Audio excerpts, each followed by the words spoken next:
Yeah, you can't force me. I have the perfect excuse to not I've got come an out. excuse. What are you trying to get me killed? Yeah. Exactly. Yeah. You're trying to kill me?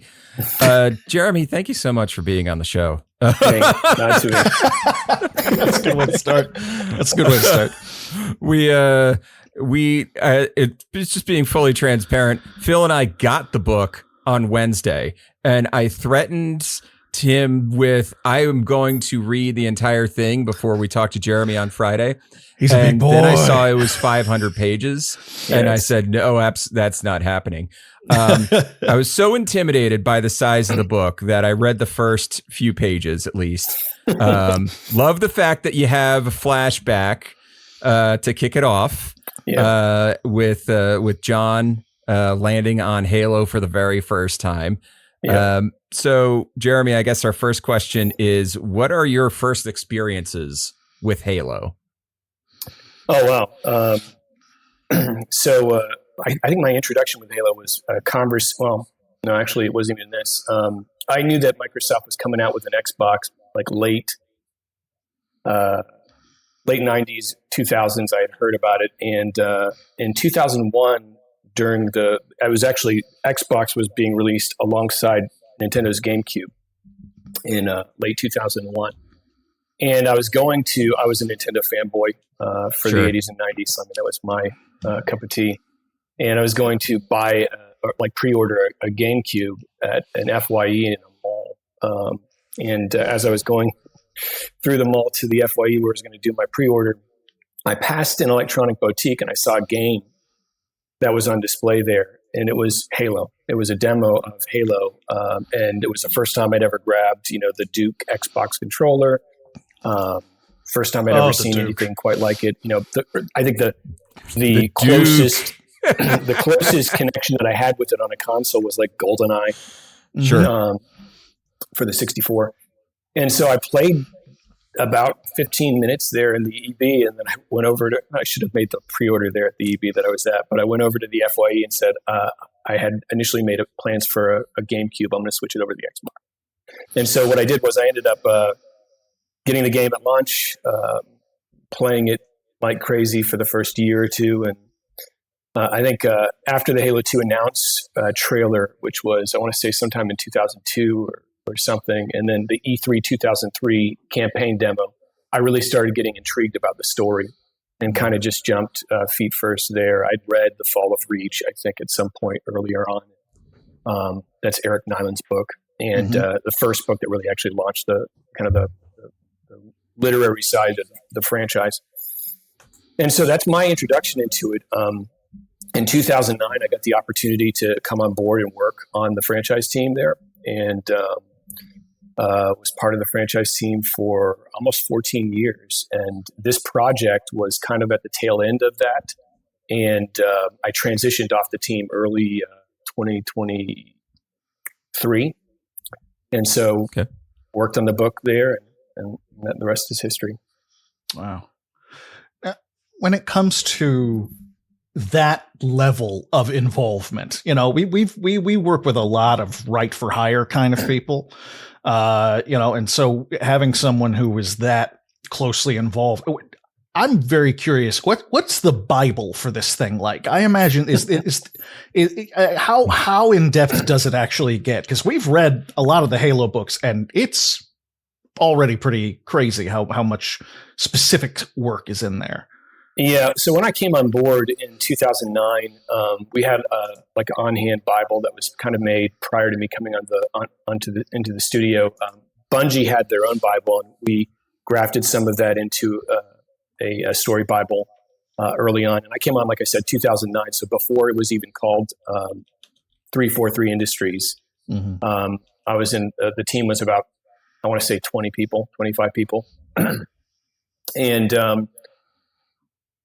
early on, I was more involved in the community side, but I kind of moved over to the franchise team, which was the beating heart at Frank O'Connor, Kevin Grace, Corinne Robinson.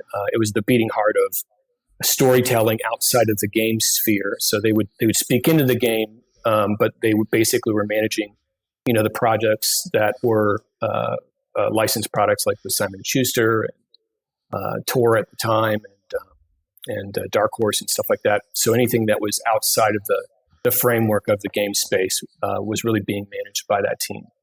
Mm-hmm. And we developed the Bible, kept on adding to it. Eventually it became sort of like an internal wiki.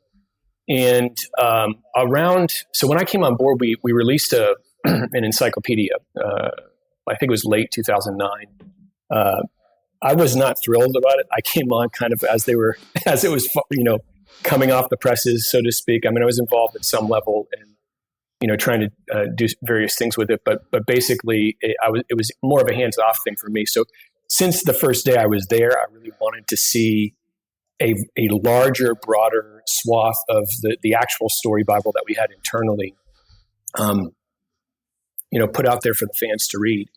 And so over the years, I would make cases for us to do an encyclopedia and consumer products would shoot it down because it's a big project. Right. But in, I want to say 2000, so right around COVID, this was my COVID project was basically gathering a bunch of materials for the story Bible and spearheading that. And I led a team of 2 or 3 writers. So Jeff Easterling and Kenneth Peters, worked with Stephen Loftus, one of the guys from the community. And we compiled and reviewed and edited tons of material. When I joined the team, the story Bible was, a few hundred pages. It was a wiki site internally when I left, filled with hundreds of entries, each of them having thousands and thousands of words, because we had published so much material between the 2 time frames. When I came on board, we were releasing 2 to 3 books a year. And so you can imagine the large volume of stuff that basically is being put out there between, the time that I came on board and when we published. So in 2022, we published the Halo Encyclopedia, basically that is in essence the story Bible up to about 2020. I think they could add a good bit to it now, but the fans have really a large part of the story Bible in their possession now. If they get the encyclopedia, they'll see kind of the crib notes for the Halo universe, and as far as we could give them, to the public. When you're writing, stuff for within the Halo franchise in this book, I'm always curious, how is lore handled internally, where lore or Bible material where you have it, like, is there like a precedent given to certain things over other things where it's like, oh, I would really like to tackle this from a slightly different angle or change this detail slightly. Like it was mentioned in this one book on page 236 that it's this, but now we can do something really cool if it's not that. Like, is there any internal debate about that, or do you just have to work within previous work as like, this is just the facts as they are and we move forward building on those? I want to say mostly the second thing you said. Now, this is probably a better question for the folks on the team still. Sure. But when you were there, because I don't want to put them in any difficult situation. But I will say this: like while I was there, the conversation comes up where you'll have 2 pieces of material that have already been published. Even as I say this, people who are familiar with the Halo universe are going to know specific ones that are probably coming to mind, where they're contradictory. They don't fit together easily. It could be because there was 2 different publishing groups. Maybe it was a book that came out at a certain point in time and a game that came out later, or something to that effect. And for whatever the reason it is, they don't line up as neatly as we would like them to. If there was one person or one group of people that were kind of orchestrating all of it. So you have a lot of moving parts when you're doing things in parallel. You have a lot of moving parts when you're bringing new people on board to develop new stories in the universe. When we had issues where there was friction between two medias, whether it was a game or a book or a comic or whatever, what we would do is we would try to find the mitigating reality, the path that we could have between the two. and dovetail them as best that we can. In some situations, it's not an actual issue, the fans are picking up on. Sometimes it's a perceived issue, but if they had the full sort of download, they would understand we actually have plans to fill in those areas. But we know that the fans of the Halo universe love details, and they love to make sure that all the dots connect. And so what we'd often do is we would make sure that we went in there. Sometimes we refer to it, this is not very elegant, but as spackling cracks in the universe. And we would spackle it the best we could with the materials we had and try to rationalize two things that maybe we didn't have a say in one of them, or there was elements that needed to be fit together a little bit more nicely and fine-tuned. So we'd go in there and work through it. But yeah, that's essentially how we'd handle it then. They may have other processes now that are more uniform, but I think that's pretty much how most franchises deal with. Yeah, I mean, and Games Workshop just says, it's the warp. That's yeah. I would love that get out of jail free card, but one thing about Halo is that we have a lot of continuity between different things, and we tried really hard to keep all of it in the same frame instead of building out multiverses or have a warp situation where we can just wash it over. Yeah, right.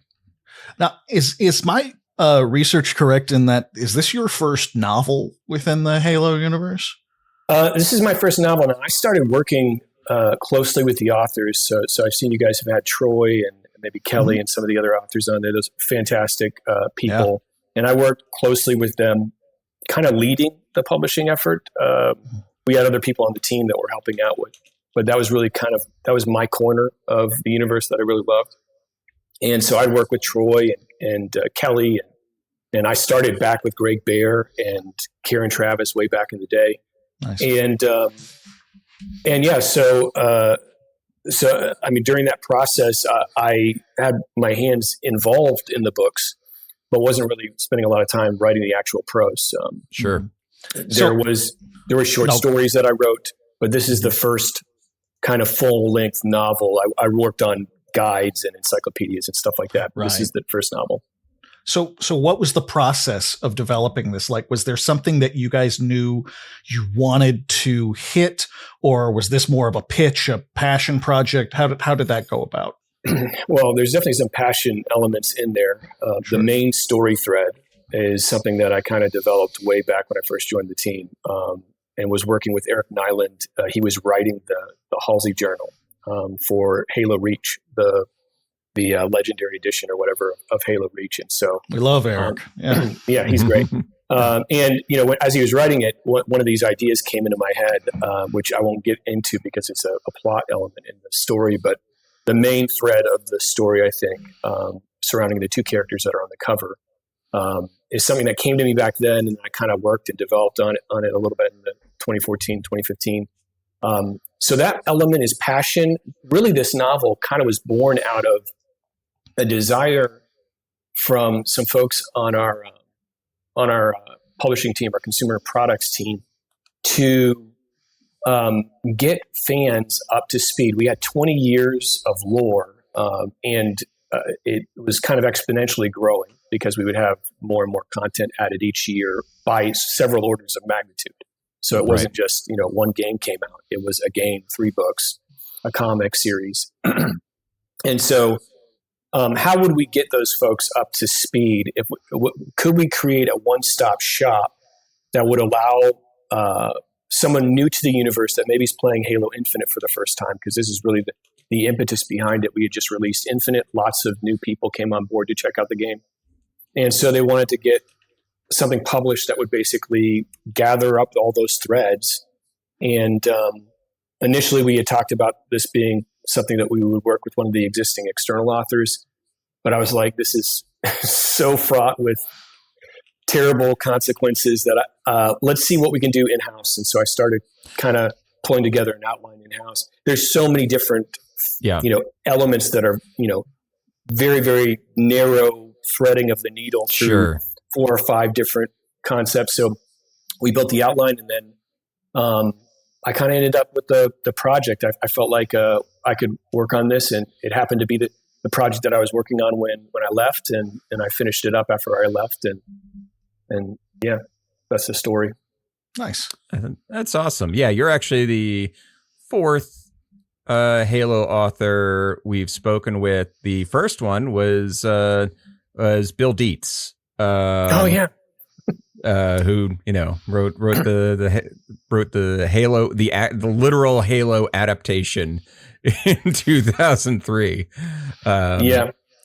That right there was a very challenging process. Like, what do you include? What do you not include? Yeah. Right.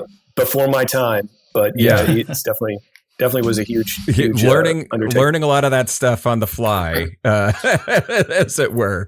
And I can only imagine that one of the things that you mentioned earlier, conflicting media, for example, the fall of Reach, the book, versus the game Halo Reach.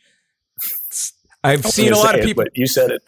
I said I can say it. But I've seen a lot of people kind of work it out, like in their head, like, okay, this is how the two things can kind of exist in the same space. I mean, that was one thing that I was very passionate about while I was there, right. To be perfectly honest, because Reach was being released the year after I first joined the team. Sure. And yeah, I wanted to make sure that those pieces connected and fit. They didn't. Yeah, that's fine. So within the entire franchise, what is your favorite? What's your single favorite piece of media that isn't this book? This is not my favorite, even though I'm very fun. What's your single favorite piece of Halo media? All right, I'm going to give you two because I think it kind of give you the full scope. So Halo 1 was the game that I fell in love with. Sure. I love a lot of things about 2 and 3 and the games that followed them, but 1 will always have a very warm place in my heart because of the early years with the franchise when it was, wasn't where it is now. Sure. And so I love Halo 1. I would say Joseph Staten's Halo Contact Harvest, which was a novel that came out, I think, shortly before Halo 3, maybe a year or two before Halo 3. And, one of the things I really tried to do on the team while I was there was really work on building the universe out, fleshing out the characters, the worlds, the organizations.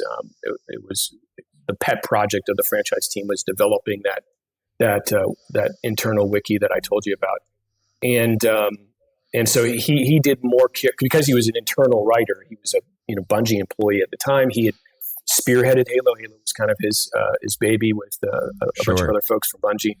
And so he had kind of a deeper cut in his novel on the lore because it was the air that he breathed. And so for me personally, that's what I wanted to bring to Empty Throne was something similar to that, something that kind of echoed that. I don't know how successful I was. I'll leave it to the readers to determine. But world building, character building, setting up stuff for future stories, building out threads that could be used as launch pads to tell different stories. That's what I really wanted to do with Empty Throne. I think that's what Staten did essentially with Contact Harvest. Nice. When it comes to take it back a little bit, to just to broaden the horizons here, obviously you also have for well over a decade were eat, breathing, and sleeping Halo. But none of these franchises exist in a bubble. What are some of the inspirations that you took into the creation of this book and your work in general? I mean, my biggest inspiration driving me, to be perfectly honest, with this book and with how it was influenced is really the previous Halo authors. I mean, like I said, I love world building, so you can imagine Tolkien is, a huge hero of mine. And the Silmarillion is my favorite book. So right there, I mean, it's his world building book, and it's my favorite, I would say, prose novel. I'm a big fan of C.S. Lewis and his space trilogy, and I think those are always influences in anything that I work on. But for this particular book, I wanted it to capture the kind of the magic of the original, so the earliest Halo novels. The stuff that's been released recently is actually phenomenal, amazing. It's its own thing. It definitely has its own sort of life of its own. It feels very much like Kelly and Troy. They just shout out Kelly Gay, who is probably listening to this episode. they do what they do really well, but there are certain things in the earlier novels, Nyland and Staten, that aren't things that we kind of visited in a long time. And so as I was thinking about, if we're going to do a novel that kind of refreshes and builds this platform on which the new readers, the new players can come in, I wanted to capture that magic from the older novels. And so I hope that some of the things that people pull from Empty Throne will be a return to that kind of form. And we'll see where the Halo team goes with it from there. Yeah. Cool. Rock on. So you're out of Halo now. What if there's another franchise that you could dive into and do kind of like a similar thing where you're either writing for it or being like within the glue of the story lore or what have you? What would you want to do? Anything's on the table. Oh man. I think I could give you like the easy ones off the top of my head would be something in Star Wars or something, something in Lord of the Rings. Right now I'm working on a game project with a studio called Anchor Point out of Barcelona, and we're doing some really cool stuff there. That's fun, and it's new. Everything's new about it. I really feel like, if it was blue sky for me, what I want to do is I'd want to tell my own story.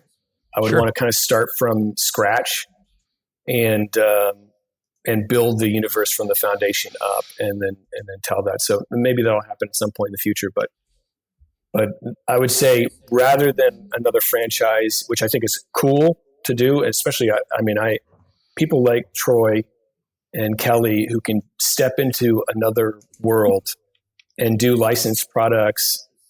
That's a skill set in and of itself, because you have so many hoops you're jumping through. I don't know if that's me. I just think I don't have the tool set for that.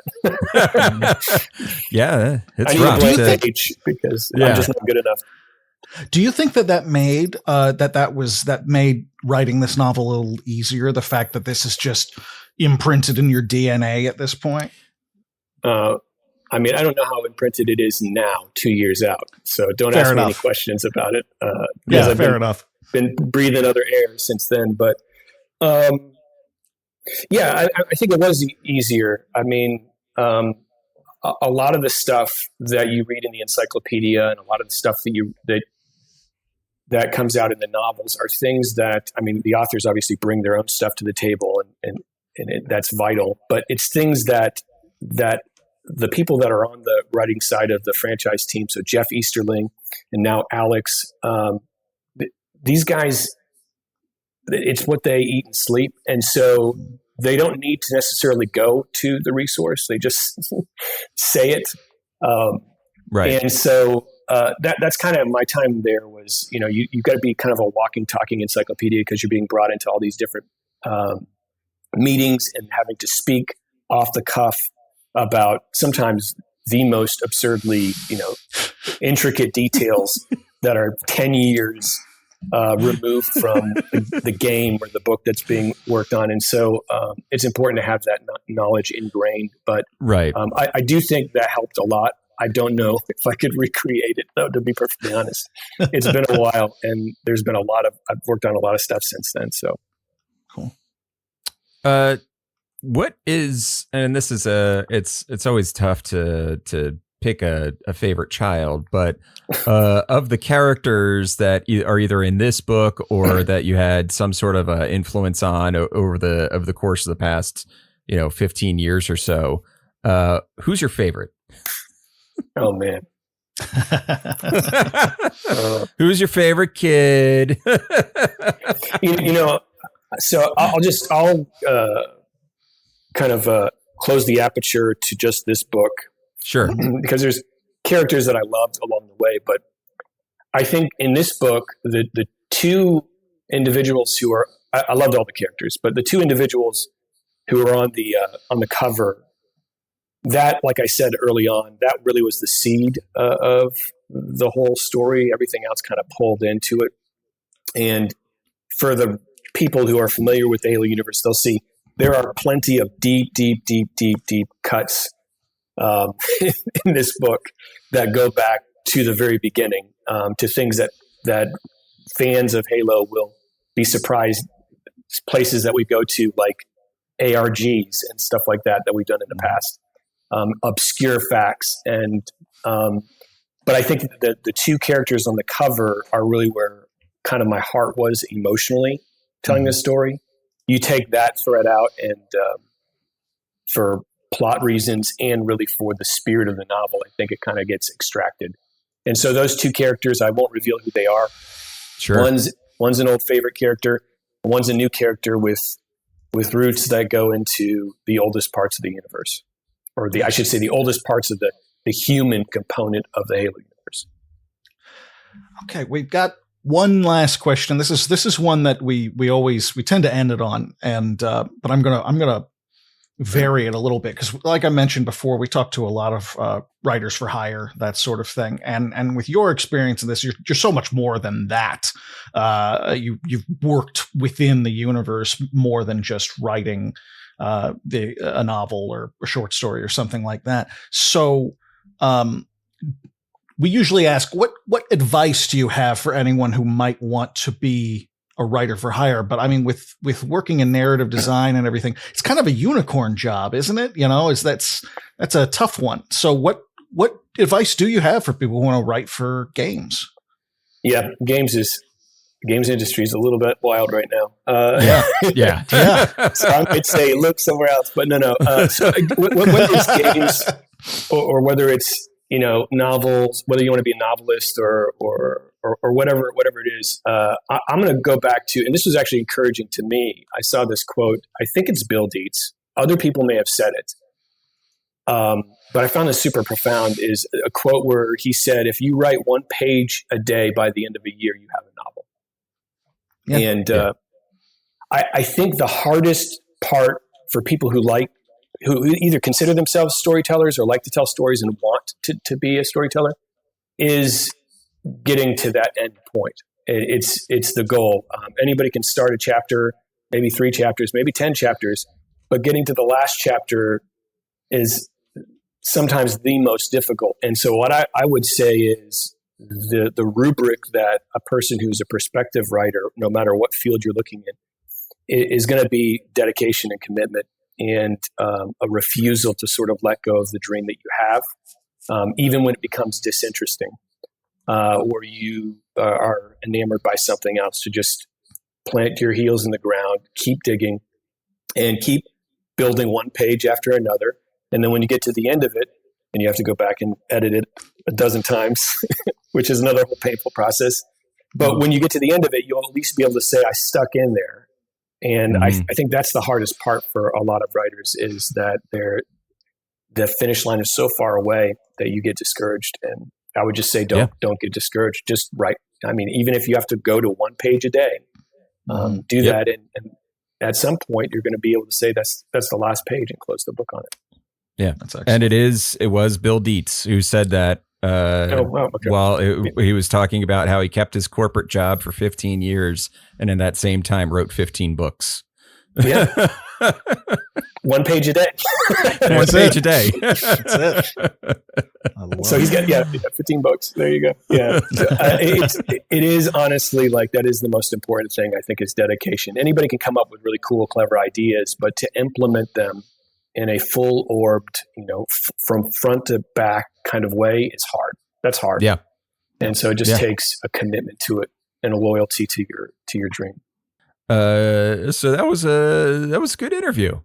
That was great. I it's super fun not to just talk to the people, because there's no disrespect at all to any of the authors we've talked to at all, but so many of them are adding so much to the canon after the fact, kind of. Sure. And while he pointed out he didn't start in Halo 1 or anything like that, dude has been, by the time this book comes out, he has been there for more than a dozen years, and fleshing this out and directing it, directing a lot of the writers that we know and love and have spoken to. It's neat stuff, and I'm glad.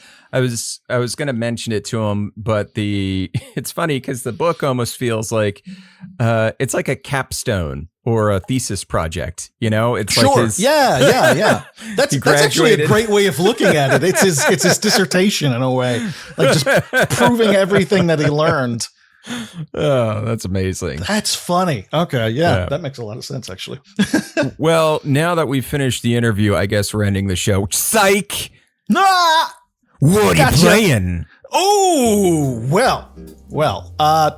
Last episode, I guess it wasn't last episode. This is going to be kind of out of order. This is going to be a little bit out of order because we're recording this before we actually air the book episodes. Right. Bear with us for some out of order.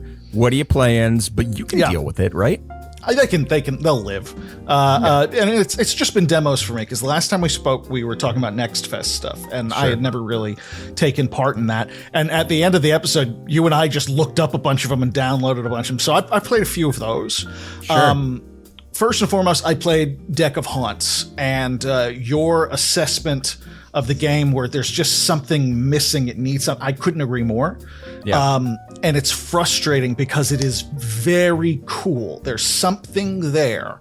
And this idea of a haunted house strategy game, there's something there and it's missing. And I think what it needs is some sort of variation, because right now the cycle that you play through gets very samey. And it's like you can take out people through body damage, you can take them out through sanity, but they're all kind of the same in the end. Yeah. It's all kind of it's just what you prefer or what you have the most of in your hand. It just kind of makes it rudimentary. So I agree with that assessment. I think there's something here.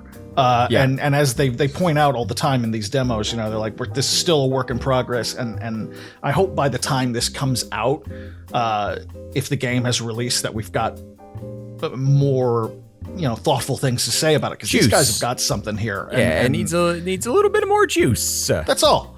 Yeah. We've played a lot of games, and there are games that are like, quit now. Just don't even fucking bother. This is not one of those games. Yeah. So I'd really like to see them do more there. I played He Is Coming, which is not what it sounds like. It's a guy ejaculating wildly. No. Oh, okay. Just this one is super fun. It's by a developer called Chronicle, and I say it that way because they spell it CHRONOCLE. Sure, as you do. Of course. It's got kind of a Commodore, Atari vibe to it, very old school, roguelike fantasy kind of thing. And the whole deal is that you're a warrior in this medieval world, and you're just exploring, going around and looking for treasure and looking for new weapons and trying to equip yourself with all the best stuff like you do. But as it's happening, you have a specific number of days and nights that go by. And at the end of that cycle, some eldritch horror will show up and you have to fight it. And you know what it is. You can see its stats. You can prepare properly for it, because they're all different and they're all randomized.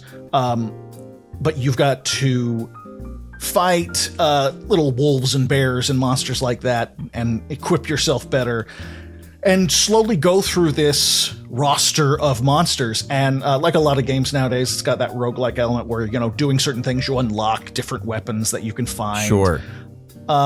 It's very simple, but very engaging. I was really impressed with it. I think there's something there as well where it's just, it could get a little samey. I've only gotten to the point where, because literally after you beat that horror, you just start the cycle over again as the same character, admittedly, and you get a little more space for items and stuff. But I'm hoping that there is something to that loop that varies it a little more when the full thing comes out.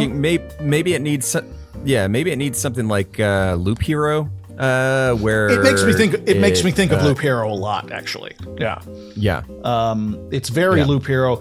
It's very collectible kind of thing. There are all these items you can collect, and that's super fun. So I was impressed with that one. But the one that I played the absolute most of is called Knightica. Knight as in Knight in Shining Armor. This is by Mad Mango Games. And this is a strategy. It's like an auto battler, but you building up this. You go through different battles, and you're building up your army. The aesthetic style is really cute. It's got a really unique cartoony kind of vibe to it, which is wonderful. It really sets itself apart. You're also building up your troops as you go, and you have the option of swapping people out, and this guy might have more experience, but this guy is better, and just all the good shit that comes with this kind of strategy game. But it's just got a great vibe to it. It has a great feel. It's aggressively difficult at times. But in a great way. And I spent about 3 hours with the demo, and it's that one, I think, out of everything that I've played, all the demos I played. And which one is that called? It's called Knightica, like Knightica. Mad Mango Game. I think it was a lot of fun. I've put a few hours into it, and it's simple.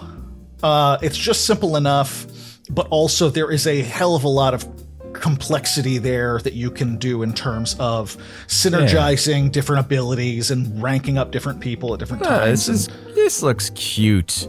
I love the aesthetics. I would be a liar if I suggested that like 40% of my enjoyment of this game was not. It's just how adorable everything is. It's really neat. It's really unique, and you can also pick different heroes. Like when you start out, there's just the warrior, and he's got very basic kind of soldierly kind of bonuses, and then you can unlock the ghoul, which has more of an undead vibe to it, and there are a shit ton of them that you can unlock. I like that. I really do. It clicked. Something and it really clicked for me. So I really enjoy that. So Knightica, I definitely think people should pick that one up. So Kevin, what are you playing? What am I playing? Not nearly as much as you. I'm still playing some more Rogue Trader because it's my bullshit. Sure. At this point, I just go in there and I muck around with different builds and stuff like that. Playing Avowed still, getting a come and go on it because you know what the dumbest reason why sometimes I forget about playing it is because I'm playing it through Game Pass. And I default by going to my Steam and I'm like, what was I playing again? I don't know. Right. I guess it's Rogue Trader. And I start playing Rogue Trader. It's not in front of your face, and therefore... It's not in front of my face, so I just didn't think about playing Avowed. So every time I remember that I have it on Game Pass, I'm like, oh yeah, Avowed. That's right. I think I was right. It's still a really neat game. I think they were really onto something in terms of structure and gameplay and all that stuff. If you're looking for something that is as like deep as Skyrim, and I don't even necessarily want to call Skyrim deep, maybe interactive. Like Skyrim, you can go and you can just like kill anybody and steal everything and do whatever. I remember in Morrowind, my college roommate built a house for himself out of skulls that he found. Perfectly acceptable in Morrowind. You could totally do that shit without needing like a big patch or anything. Like he just kept stacking up skulls. Turned it into a house. So like little bullshit like that, you can't do that in Avowed. Right. It's much more streamlined. It's a streamlined version of those types of games, though. Except the combat is a million times better. Okay. I will fight anybody on that. It's just more entertaining to play in terms of combat than Skyrim or Oblivion or Morrowind or whatever.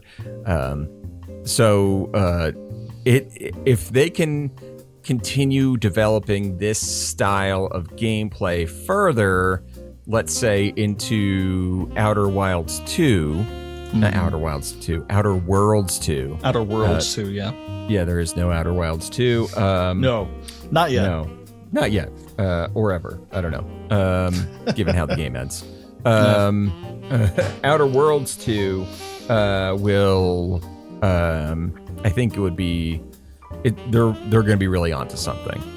A lot of folks are, I'm sure there's woke backlash against the game or something. I don't know. And there's Skyrim fanboys who hop into the comments every time you talk positively about Avowed.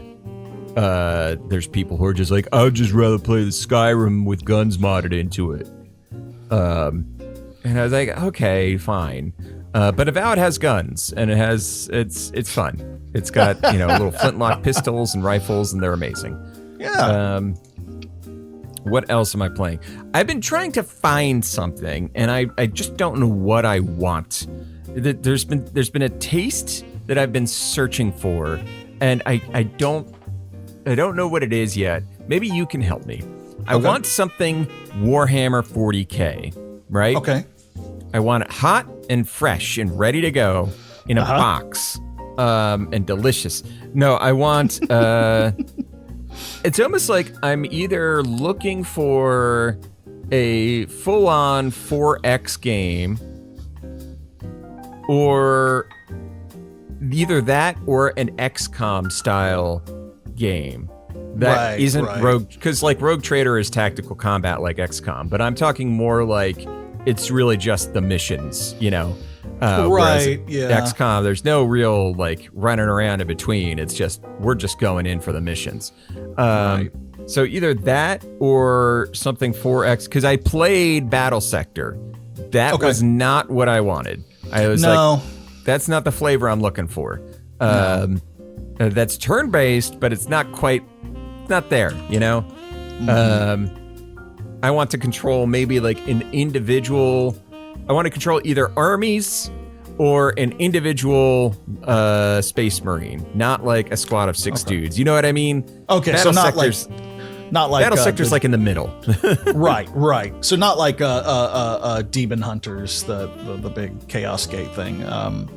They did the 40K XCOM game, because that's like a team of Grey Knights. Okay. Did you play Hunters? that game? No, I haven't. Hunters. Chaos Gate Demon Hunters. And they spell it the English way. Daemon Hunters. Daemon Hunters. Give me that shooter. Oh, this might be it. This might be what I want. Gosh, it's 70% off right now. Oh, okay.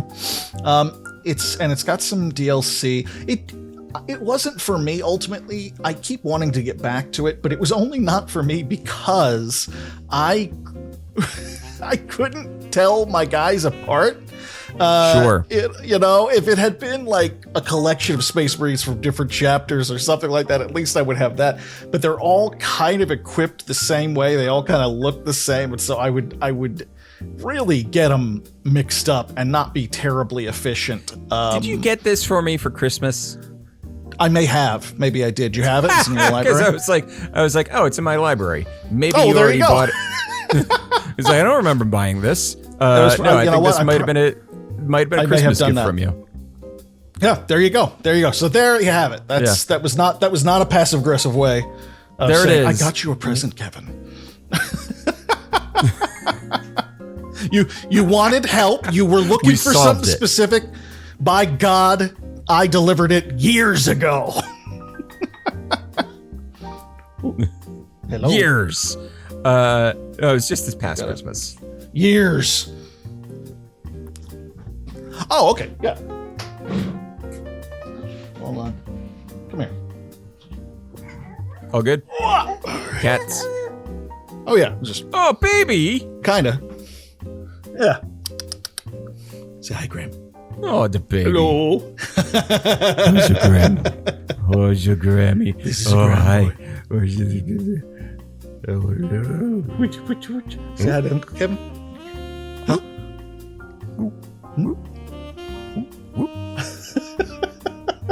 It's like, what is going on?